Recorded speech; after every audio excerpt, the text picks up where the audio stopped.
تو ایک مومن تو درود کے ساتھ جڑا ہوا ہے، وہ تو درود کے بغیر دن گزار ہی نہیں سکتا، الگ سے نہ بھی پڑھے تو اس کو نماز کے اندر درود پڑھنا ہی ہوتا ہے۔ درود ابراہیمی تو نماز کا حصہ بنا دیا گیا اور اس کو کثرت کے ساتھ درود پڑھنے کی ترغیب دی گئی۔ تو درود ایک ایسا وظیفہ ہے کہ جو اپنی زندگی میں جتنا زیادہ شامل کر سکتے ہو اتنا زیادہ شامل کر لو۔ ویسے بھی درود پڑھنے سے بچوں میں تقدس پیدا ہوتا ہے، بچے پاک دامن رہیں، عفت مآب رہیں، ان کی طبع میں تقدس رہے۔ آپ چاہتے ہیں، ہر ماں باپ چاہتا ہے، اور پھر دور موجود کے اندر جو فتنے ہیں تو بہت ضروری ہے کہ ہماری اولادیں تقدس مآب رہیں، تو ان کو درود کی ترغیب دو، تو اس کا عملی نتیجہ یہی ہوگا کہ ان میں تقدس کا جوہر پیدا ہوگا اور ان کی عصمت کی حفاظت رہے گی۔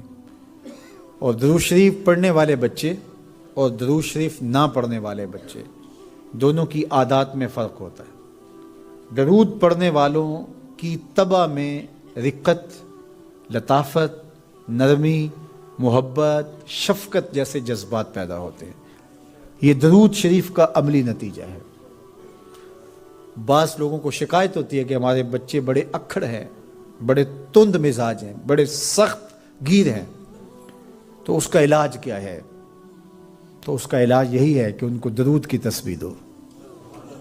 درود اکڑ توڑ دیتا ہے، طبیعت کی تندی نکال دیتا ہے، طبائع کی تلخیاں ختم کر دیتا ہے، محمد عربی کے نام کی مٹھاس پیدا کر دیتا ہے۔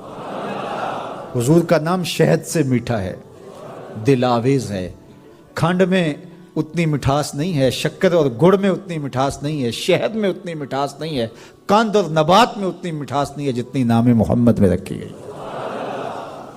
ان کا نام لبوں پر آئے، میٹھا میٹھا منہ ہو جائے، ان کے بول بہاروں جیسے اور اصحاب ستاروں جیسے، ان سا پیارا اور نہ کوئی، ان سے بچھڑ کے لکڑی روئی، جب وہ سیر کو جایا کرتے سر پہ بادل سایا کرتے۔ میرے شہر کے ایک پنجابی شاعر ہیں، انہوں نے تو قلم ہی توڑ دیا نا، تینوں سینے دی میں ٹھنڈ آکھاں، اگر آپ کا ذوق ہو تو، تینوں سینے دی میں ٹھنڈ آکھاں، شہد گلاب تے کھنڈ آکھاں، تینوں نبیاں دا میں لاڑا آکھاں، تیرے ہجر دے وچ میں ہاڑا آکھاں۔ تو ان کا نام ہی میٹھا ہے، دل آویز ہے۔ تو درود غصہ ختم کرتا ہے، طبیعت کی تلخی اور تندی مٹا دیتا ہے، اکھڑ پن ختم کرتا ہے۔ تو آپ اگر چاہیں کہ اولاد اکھڑ ہے تو ان کو کسی طرح درود پہ لے آئیں، درود کی تسبیح ان کے ہاتھ میں دے دیں، تو ان کی طبع میں نفاست بھی آئے گی، ان کی طبع میں لطافت بھی آئے گی، ان کی طبع میں رقت بھی آئے گی، ان کی طبع میں محبت بھی آئے گی، ان کی طبع کے اندر جو ہے وہ لیاقت بھی پیدا ہوگی۔ درود پڑھنے والا بچہ ذہنی استعداد میں درود نہ پڑھنے والے بچے سے بہتر ہوتا ہے۔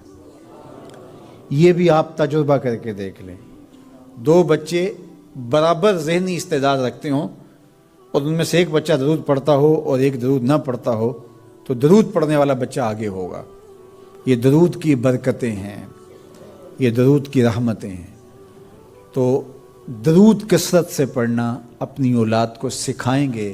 ہفتہ روزہ آپ محافل کا گھر میں انعقاد کر لیجئے اور اس میں صرف درود شریف پڑھ لیجئے، تو انشاءاللہ اس سے آپ دیکھیں گے کہ اولاد کو اس کا فرق پڑتا ہے۔ یہ تربیت کا ایک آسان نسخہ ہے اور یہ وہ وظیفہ ہے جس سے تھکن نہیں ہوتی، یہ وہ وظیفہ ہے جس سے طبیعت میں تلخی نہیں آتی۔ کہتے ہیں وظیفہ میں نے پڑھا ہے تو وظیفہ پڑھتے پڑھتے میری طبیعت میں یہ ہو گیا ہے، وہ بعض کہتے ہیں وظیفہ الٹ پڑ گیا ہے۔ بڑے وظیفے الٹ پڑھ سکتے ہیں لیکن درود الٹ نہیں پڑھتا، درود ہے ہی سیدھا، یہ الٹوں کو بھی سیدھا کر دیتا ہے۔ تو درود پڑھیں اور یہ منہ بھی میٹھا رکھے گا، یہ دل بھی ٹھنڈا رکھے گا، یہ دنیا بھی ٹھنڈی رکھے گا اور آخرت بھی ٹھنڈی کر دے گا۔ درود چراغ بھی ہے، درود کستوری بھی ہے، خوشبو بھی ہے، مہک بھی ہے، شہد بھی ہے، گلاب بھی ہے، کھنڈ بھی ہے۔ اور سینے کی ٹھنڈ بھی ہے۔ تو درود اپنی طبع کے اندر اچھی طرح سے راسخ کر لیں اور اپنی اولادوں کی طبع میں اس کو راسخ کریں۔ اس سے آپ عملاً دیکھیں گے، میں سالوں کی بات نہیں کرتا، اشروں مہینوں کے اندر آپ فرق پڑتا دیکھیں گے۔ میرے اور آپ کے آقا و مولا نے ارشاد فرمایا، قیامت کے دن میرے سب سے قریب وہ ہوگا جو کثرت سے میرے اوپر درود پڑھنے والا ہوگا۔ تو یہ حضور کی قربت کا ضامن ہے درود۔ تو اس لیے اپنی اولاد کو حضور علیہ السلام پر درود پڑھنے کی ترغیب دو۔ بچپن میں ہی اپنے گھر کے اندر مجالس درود قائم کرو۔ روزانہ کی بنیاد پہ ہو تو بہت اچھا، نہیں تو ہر 8 دن کے بعد ایک دن ضرور متعین کر لیا جائے۔ جمعۃ المبارک کے دن کثرت کے ساتھ درود پڑھنے کی ترغیب دی گئی ہے، اور فرمایا اس دن فرشتے حاضر ہوتے ہیں۔